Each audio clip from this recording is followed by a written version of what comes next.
What happens when a battle-tested CIA officer fresh from 3 tours in Iraq goes head-to-head with the man who could soon control America's entire military?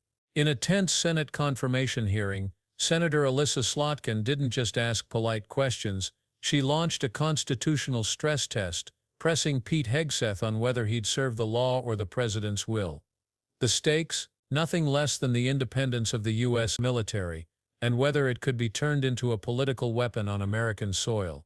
This wasn't a routine exchange, it was a warning shot heard far beyond Washington's walls. Slotkin came into the hearing with a unique perspective. Objection, it will be admitted to the record. And Senator Slotkin, welcome to the committee. Thank you. Recognized. Thank you, Senator, and thank you for referencing the great Carl Levin as you introduced me. We miss him in Michigan. For those who I haven't met in my 1 week that I've been sworn into the Senate, I'm a CIA officer recruited after 9/11. I did 3 tours armed in Iraq alongside the military, and have worked for 4 different secretaries of defense, both Democrat and Republican, proudly, and watched them make decisions that literally determine the life and death of Americans in the dark of night. I'm also a Democrat representing a state that Trump won, right? We both won on the same ballot. So I understand that President Trump has the right to nominate his people.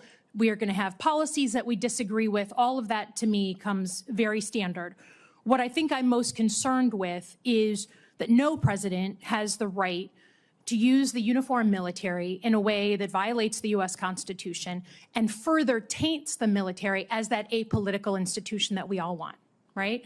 And our founders designed the system so that, we had posse comitatus, that we weren't going to use active duty military inside the United States and make American citizens potentially scared of their own military. We went through our own experience with that with the British. As the Secretary of Defense, you will be the one man standing in the breach should President Trump give an illegal order, right? I'm not saying he will, but if he does, you are going to be the guy that he calls to implement this order. Do you agree that there are some orders that can be given by the Commander-in-Chief that would violate the U.S. Constitution? Senator, thank you for your service. But I reject the premise that President Trump is going to be giving illegal orders. No, I'm not saying he will, but do you believe there is such a thing as an illegal order that Joe Biden or any other president, Donald Trump, could give? Is there anything that a commander-in-chief could ask you to do with the uniformed military that would be in violation of the U.S. Constitution? Senator, anybody of any party could give an order that is against the Constitution or against the law. Right. Okay. So are you saying that you would stand in the breach and push back if you were given an illegal order? I start by saying I reject the premise that President Trump will be giving any illegal orders at all. This isn't a hypothetical, okay? Your predecessor in a Trump administration, Secretary Esper, was asked and did use uniformed military to clear unarmed protesters. He was given the order to potentially shoot at them. Helos flew low in Washington, D.C. as crowd control. He later apologized publicly for those actions. Was he right or wrong to apologize? Senator, I was there on the ground. I understand, and I respect that. I've been there. But you're about to be the Secretary of Defense that was involved in that moment. I was he right to? So he was legality and the Constitution. Sir, was he right or wrong to apologize? I'm not going to put words in the mouth of Secretary Esper or anybody else. No, he said them himself. You don't have to. What are you scared of? Did he do the right thing by apologizing? I'm not scared of anything, Senator. Then say yes or no. You can say no. The laws and the Constitution in any particular scenario. Donald Trump asked for the active duty 82nd Airborne to be deployed during that same time. Secretary Esper has written that he convinced him against that decision. If Donald Trump asked you to use the 82nd Airborne in law enforcement roles in Washington, D.C., would you also convince him otherwise? I'm not going to get ahead of conversations I would have with the president. However, there are laws and processes inside our Constitution that would be followed. President Trump said in November that he is willing to consider using the active duty military against the, quote, enemy within. Have you been personally involved in discussions of using the U.S. military active duty inside the United States? Senator, I'm glad we finally got to the topic of border security equaling national security, because it's been abdicated and ignored for the last 4 years. That wasn't my question. I'm just asking, have you been involved? You're about to be the Secretary of Defense, potentially. Have you been involved in discussions about using the active duty military inside the United States?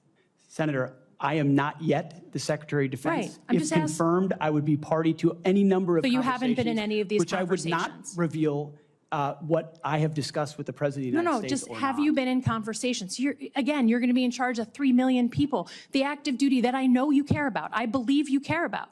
So have you been in conversations about using the active duty in any way, whether it's setting up in detention camps, policing dangerous cities? Have you been involved in any of those conversations? Certainly, I have been involved in conversations relating to doing things this administration has not, which is secure the southern border and not allow floods of illegals to enter our country through an invasion that threatens the American people. And there are ways in which the military is already playing a role in that, to include 5,000 National Guardsmen from Indiana and Texas who are at the border right now, allowing for border security. So there is plenty of precedent duty military for military to members staff enforcing detention our southern centers? border. Our U.S. military is not trained in law enforcement roles. I think you know that, right? We've seen how that mission is difficult for them in places like Iraq and Afghanistan, because that's not the training a uniformed military comes with. Do you support the use of active duty military in supporting detention camps? Senator, everything we will do would be lawful and under the Constitution, but I recognize that this administration has abdicated its responsibility. President Trump is going to restore order at the border, prevent our enemies from invading, and yes, he has said Sir, I get your filibustering. I get it. Part of what happened. In the spirit of preserving the institution that I think we both care about, legitimately, the Uniform Code of Military Justice. I've heard a couple of different things. One, you said you will not change the Uniform Code of Military Justice, which is what governs justice system in the military. Yes or no? You said that earlier. Those are laws, Senator, set by Congress. Okay, so you will not go to change it. You will not attempt to change it. You also said that JAG officers are potentially people who put their own interests in their own medals and promotions ahead of the troops. Senator Lindsey Graham was a JAG officer for most of his life. Is that what you believe about those who implement our justice system in the U.S. military? Senator, I was speaking about particular JAG officers I've had to deal with in my military experience. Are you going to get not involved? About a member of the United States Senate. Are you, as Secretary of Defense, going to get involved in the implementation of the U.S. Military Code of Justice? Senator, ultimately, it will be a big part of my job to evaluate decisions vis-a-vis the Uniform Code of Military Justice. Yes. Have you seen is CQ Brown on your list in the Warrior boards to be removed from his position? Senator, every single senior officer will be reviewed based on meritocracy, standards, lethality, and commitment to lawful orders they will be given. Thank you, Senator Slotkin. I now recognize Senator Shaheen for a unanimous consent request. Thank you, Mr. Chairman. I have a request. She wasn't just another lawmaker reading from prepared notes. She was a CIA officer recruited in the aftermath of 9/11 events, someone who had served armed in Iraq alongside the military, and someone who had worked under 4 different secretaries of defense, both Democrats and Republicans. She'd watched leaders make life and death decisions in the dark of night, and she was a Democrat representing a state that Donald Trump had also carried.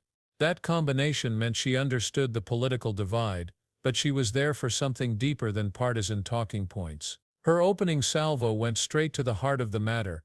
No president, regardless of party, has the right to use the uniformed military in a way that violates the U.S. Constitution. She invoked the principle of keeping the armed forces out of domestic affairs, a principle enshrined in laws like the Posse Comitatus Act.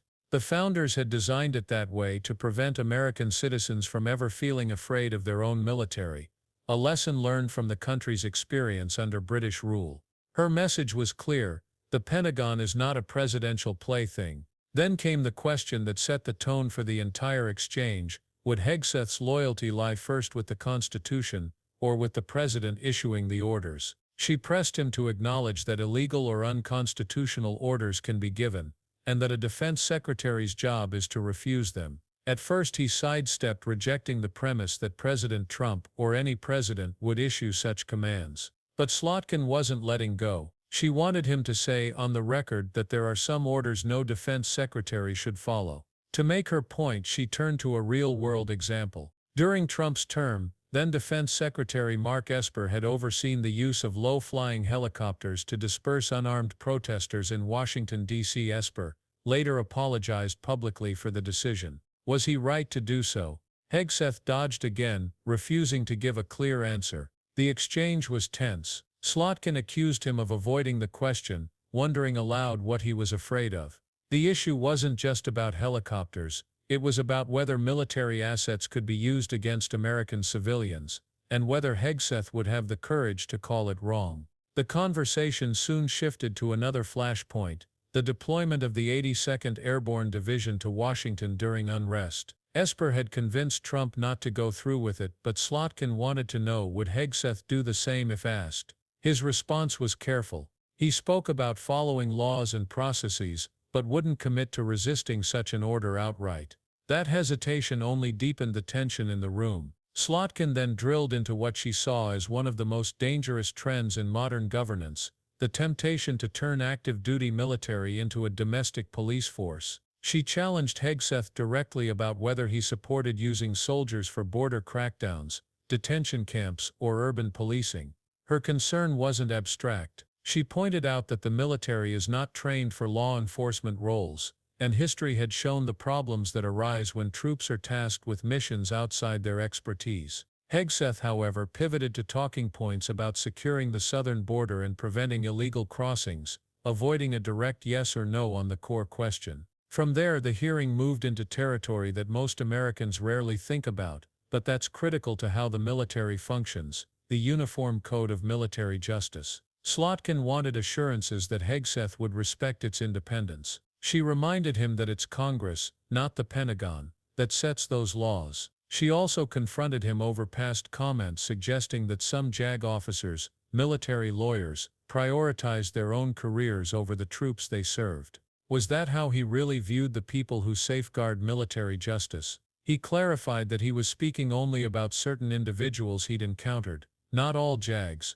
but the concern lingered. Why did this matter so much? Because, as Slotkin well knew, the enforcement of military justice is one of the strongest safeguards against politicizing the armed forces. In the wrong hands, it could become a weapon to punish officers who resist unlawful orders, or to protect those who cross ethical lines, as long as they remain politically loyal. Her questions about whether senior officers like General C.Q. Brown were on a removal list weren't just about personnel. They were about whether merit, lawfulness, and readiness would remain the criteria for leadership, or be replaced by ideological alignment. The subtext running through every exchange was the same. Would Hegseth be a constitutional firewall, standing firm against orders that cross legal lines, or would he be a political foot soldier, willing to blur those lines if it served the president's agenda? Slotkin's pointed, relentless questioning wasn't just about him. It was about the institution he might soon lead, and whether it could withstand pressure from the top.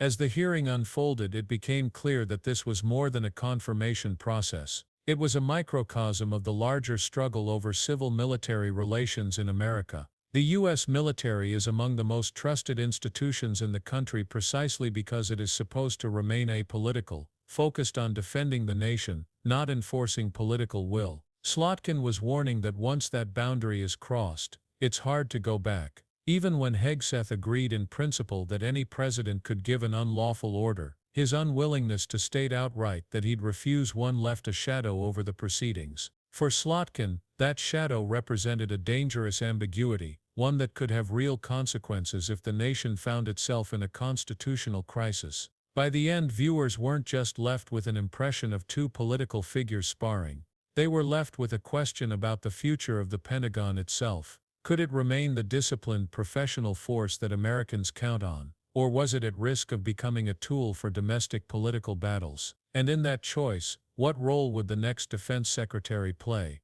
This was the confrontation that peeled back the layers of political theater and revealed the high stakes underneath. It showed just how fragile the guardrails of democracy can be, and how much depends on the judgment of those appointed to protect them. Slotkin's questions may not have gotten all the answers she wanted, but they made the stakes clear for anyone paying attention. So now it's over to you. If you were in that chair about to take charge of the most powerful military on earth, Would you promise to say no to the president if the order crossed the line, or would you trust yourself to navigate that moment when it came? Drop your thoughts in the comments, make sure you're subscribed so you don't miss what comes next, and stay tuned, because the next hearing we're covering is even more controversial.